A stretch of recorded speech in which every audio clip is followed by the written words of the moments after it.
بارک لہا فی او کما قال علیہ الصلاۃ والسلام۔ میرے بھائیو بزرگوں، انسان پیدا ہوتا ہے، پھر بچپن سے بڑھتا رہتا ہے، جوان ہوتا ہے، بالغ ہو جاتا ہے۔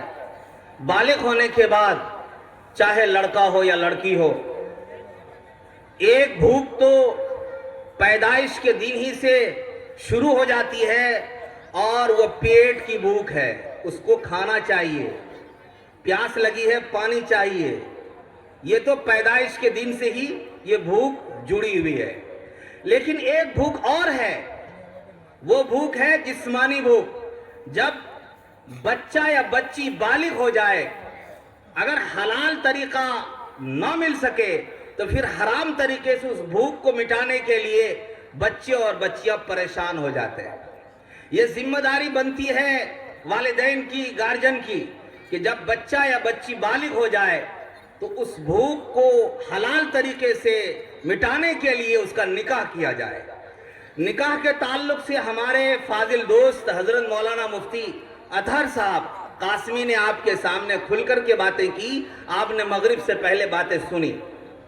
تو میرے بھائیو بزرگوں، ابھی جو نکاح ہو رہا ہے ہمارے مسلم معاشرے میں، سماج میں، کیا نکاح آسان ہے کہ مشکل ہے؟ نکاح مشکل ہے، بدکاری آسان ہے۔ نکاح مشکل ہے، بدکاری آسان ہے۔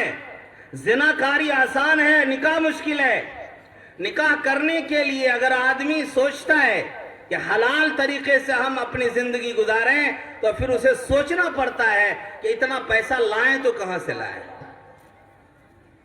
اللہ کے رسول صلی اللہ علیہ وسلم نے فرمایا، جس نے نکاح کیا عزت حاصل کرنے کے لیے، جس نے نکاح کیا عزت حاصل کرنے کے لیے، اللہ تعالیٰ اس کو ذلیل کر دیتے ہیں۔ من تزوج امرأة لم یزدہ اللہ الا ذلا، اور جس نے نکاح کیا مال حاصل کرنے کے لیے، اللہ تعالیٰ اس کو فقر و فاقہ میں مبتلا کر دیتے ہیں۔ نکاح کیا جاتا ہے چار چیزوں کی وجہ سے۔ تنکح المرأة لمالها ولجمالها ولحسبها ولدینها۔ نکاح عورت سے، کسی عورت سے نکاح کیا جاتا ہے چار بنیاد پر، مال کی وجہ سے، حسن و جمال کی وجہ سے، حسب نسب کی وجہ سے۔ لیکن کامیاب وہ شخص ہے جو دین کو ترجیح دیتا ہے، جو دین کو ترجیح دیتا ہے، دیندار لڑکا تلاش کرتا ہے یا دیندار لڑکی تلاش کرتا ہے، وہ کامیاب ہے۔ لیکن آج کیا ہے؟ معاملہ الٹ ہے۔ معاملہ کیا ہے؟ الٹ ہے۔ دیندار کو لوگ ترجیح نہیں دیتے، مال کو لوگ ترجیح دے رہے ہیں۔ مثال سے آپ سمجھیے، زید بکر کے پاس گیا، بھائی صاحب ایک پیغام لے کر آیا ہوں، آپ کے گھر لڑکی ہے، نکاح کرائیں گے؟ بکر نے کہا ہاں ہم تو تیار ہیں، لڑکا بہت اچھا ہے، سمجھدار ہے، ضرورت کے مطابق کماتا بھی ہے، شادی کے بعد بیوی کا خرچہ بھی اٹھا لے گا، دیندار بھی ہے، صوم و صلات کا پابند ہے۔ سب کچھ بتا دیا تو اس نے کیا کہا؟ اچھا ٹھیک ہے، سوچ کے بتائیں گے، سوچ کے بتائیں گے۔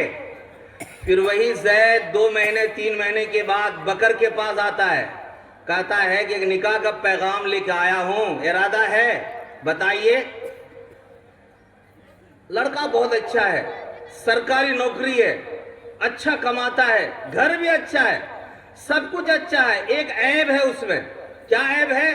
شراب پیتا ہے۔ کیا ہے؟ شراب پیتا ہے۔ تو لڑکی والا کیا کہتا ہے؟ بچپنا ہے، ٹھیک ہو جائے گا، شادی کے بعد سب ٹھیک ہو جائے گا، آپ رشتہ لے کر آئیے، آپ رشتہ لے کر آئیے۔ جب رشتہ لے کے آیا، نکاح ہو گیا۔ اب آپ کی بچی جب گئی کہاں؟ سسرال۔ اب وہ شراب کے نشے میں دھت ہو کر گھر آتا ہے، رات میں بیلٹ کھول کے جب پٹائی کرتا ہے، روتے ہوئی بچی آتی ہے تو آپ کیا کر رہے ہیں اس وقت؟ افسوس کرتے کاش ایسا کر لیتے، کاش ویسا کر لیتے۔ میں ایک واقعہ بتاتا ہوں، میں بیٹھا ہوا تھا، میرے گاؤں کی بات ہے، ایک ذی شعور آدمی نے اپنی بچی کا نکاح ایک ماسٹر سے نہیں، ڈاک پیون سے کرایا۔ اس کے اندر یہی ایک عیب، شراب پیتا تھا۔ اس نے کہا کہ مفتی صاحب آپ میرے باپ سے پوچھئے میری کیا غلطی تھی، انہوں نے شرابی سے نکاح کرایا، مجھے روز پٹائی کھانی پڑتی ہے، مار کھانی پڑتی ہے، میں قیامت کے دن اللہ کے سامنے اپنے باپ سے پوچھوں گی۔ میرے دوستو، آپ نے کبھی سوچا ہے مال ہے یہ مال، مال کے لالچ میں، ڈگری کے لالچ میں، نوکری کے لالچ میں آپ اپنی پھول جیسی بچی کو شرابی کے حوالے کرتے ہیں، شرابی کے حوالے کر دیتے ہیں، پھر اس کی زندگی مکمل بدتر ہو جاتی ہے۔ اس کا ذمہ دار کون ہے؟ گارجن ہے، باپ ہے۔ نکاح میں کیا کرنا چاہیے؟ نہ مال دیکھنا چاہیے، نہ حسب نسب، اور نہ ہی جمال، وہاں تو دین کو دیکھنا چاہیے تھا۔ دیندار کا پیغام گیا، آپ نے ٹھکرا دیا۔ دیندار کا پیغام گیا، آپ نے کہا بھی سوچ کے بتائیں گے، لیکن ایک بددین کا گیا، شرابی کا گیا، مال اس کے پاس تھا، آپ نے بچی اس کے حوالے کر دیا۔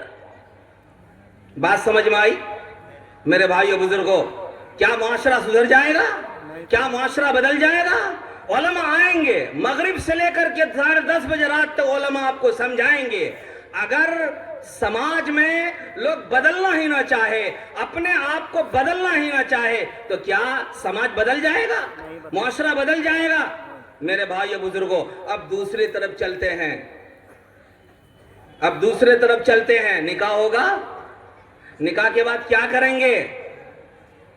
نکاح کے بعد جہیز کی ایک مکمل فہرست، گاڑی گھوڑا گھر دوار مکان جتنا سامان ہو سکتا ہے سارے سامان اس میں لکھے ہوئے ہوں گے۔ یہی بیٹی بھی دو سامان بھی دو، تو نان نفقہ سکنا۔ حضرات علماء کرام آپ لوگ بتائیے، جب آپ نکاح پڑھاتے ہیں اس وقت نکاح پڑھاتے ہوئے کیا کہا جاتا ہے؟ مہر اتنا، علاوہ نان نفقہ سکنا کے فلاں کی بچی آپ کے نکاح میں دیا جاتا ہے، کیا آپ نے قبول کیا؟ یہی ہوتا ہے نا؟ تو نان نفقہ سکنا کس کی ذمہ ہے؟ شوہر یا لڑکی؟ ارے بولیے نا، آپ لوگ خاموش کیوں ہیں؟ شوہر کے ذمہ ہے یا لڑکی کے ذمہ ہے؟ نہیں، لڑکی کے ذمہ ہے۔ شوہر کے ذمہ کچھ نہیں کرنا ہے۔ بیٹا پیدا ہوا، باپ موچ میں گھی لگا رہا ہے، کیوں بھائی؟ 4 بیٹے ہمارے ہیں، اب تو گھر ہمارا بھر جائے گا، اب کچھ نہیں کرنا ہے، صرف کسی طرح سے گھر بنا دینا ہے، اس کا گھر تو خود بخود بھر جائے گا۔ اب لڑکی والے کیا کر رہے ہیں؟ پیغام آیا زید کے گھر، اور بکر کو معلوم ہو گیا کہ زید کے گھر پیغام آیا ہے، تو وکیل کو کہا میاں وہاں تو کچھ نہیں ملے گا تم کو، میرے یہاں لے کر کے آؤ، میں بلیٹ دے دوں گا تم کو۔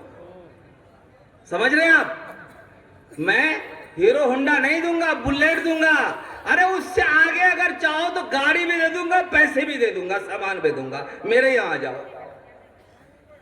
تو میرے بھائیوں بتاؤ، سماج بدل جائے گا؟ سدھر جائے گا؟ عرب میں شیخ عبد الفتاح ابو غدہ رحمت اللہ علیہ بہت بڑے عالم دین ہیں، مفتی شبیر صاحب دامت برکاتہم جو ہمارے استاد ہیں، انہوں نے کتاب میں لکھا ہے شیخ عبد الفتاح ابو غدہ کا واقعہ۔ انہوں نے لکھا کہ عرب میں پہلے بھی دستور تھا، آج بھی دستور ہے کہ لڑکی پیدا ہو